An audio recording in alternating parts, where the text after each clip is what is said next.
So you're in, wrap up your time in Germany. Oh man, yeah, it was.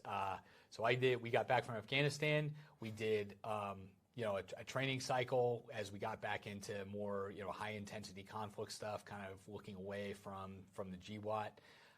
And then Russia invaded Crimea in 2014, kicked everything into high gear, and we spent the rest of my time there going back and forth between the Baltics, Poland, Romania, Ukraine, Western Ukraine, training some forces out there.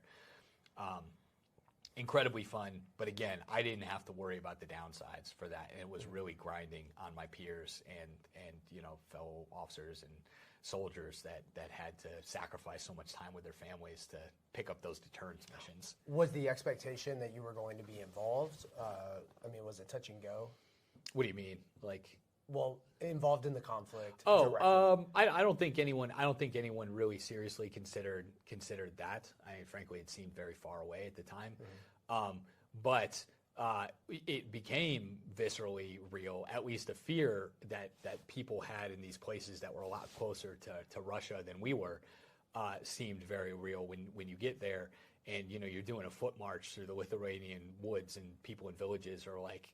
I remember thinking it must be like what it felt like to liberate Western Europe in World War II with like people with bands and like giving you bread and like schnapps and stuff. It's just insane because they're so happy. I remember talking to a lady afterwards, and we were the first rotation through, right? So, it wasn't commonplace. It's probably a little more routine now.